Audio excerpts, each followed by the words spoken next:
అంతటి సత్తా, తర్వాత democratic country, natural resources, highly stable government, ఇవన్నీ ఫ్యాక్టర్స్ ఉన్నాయి. కాబట్టి చైనాతో మించి ఒకప్పుడు చైనా అభివృద్ధి చెందిన విధంగా 10% గ్రోత్ ఉండాలి, కానీ అది లేదు ఇప్పుడు.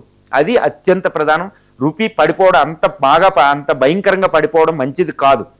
ఎనర్జీ సెక్యూరిటీ సంబంధించి చైనా లాగా ముందు చర్యలు తీసుకోలేదు. ఇప్పుడు నానాయాగి ఇప్పటికిప్పుడు తీసుకుంటున్నాం. మరి యుద్ధం ఎప్పుడో మొదలైంది, యుద్ధం రాబోతుందని కూడా అందరూ ఎక్స్పర్ట్స్ ముందే చెప్పడం జరిగింది. రష్యా ఉక్రెయిన్ యుద్ధం 5 సంవత్సరంలోకి ఎంటర్ అయింది. మరి ఇలాంటి పరిస్థితుల్లో ఫారిన్ ఎక్స్చేంజ్ రిజర్వ్స్ని ఎందుకు పెంచుకోలేదు? $1 ట్రిలియన్ దాకా, $1000 బిలియన్ దాకా ఇప్పటికే పెంచుకుని ఉండాల్సిందనమాట, సంవత్సరంన్నరకు సరిపడా. మరి ఆ చర్య ఎందుకు తీసుకోవాలంటే కాస్త ముందు జాగ్రత్త లోపించింది అనేది అయితే నేను చెప్పగలుగుతాను. తర్వాత ఈ విషయంలో ఏంటంటే కొంత చర్చలు కూడా జరుగుతూ ఉంటాయి, బట్ నేను కూడా చెప్పగలుగుతాను.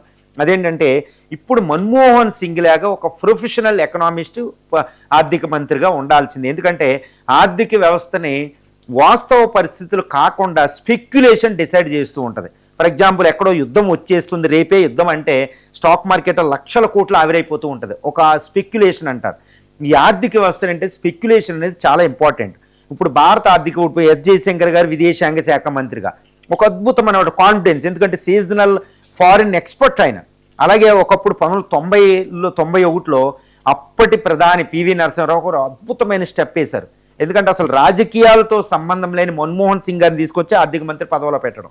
చూడండి భారతదేశాన్ని ఏ స్థితికి తీసుకొచ్చింది ఒక్క స్టెప్.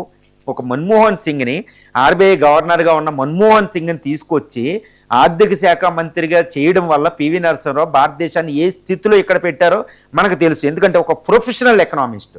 తర్వాత ఆయనకి పూర్తి స్వతంత్రం ఇవ్వడం, ఆయన ఏదో రాజకీయాలు తెలియకపోయినా రాజకీయ పాఠాలు నేర్పి భారతదేశాన్ని ఎక్కడికి తీసుకొచ్చారు చూడండి. ఇప్పుడు కూడా భారతదేశాన్ని, I'm not against the Nirmala Sitharaman, but we need more efficient finance minister అనమాట. ఎందుకంటే అక్కడ స్పెక్యులేషన్ అనేది ఒకటి ఆధారపడి ఉంటుంది.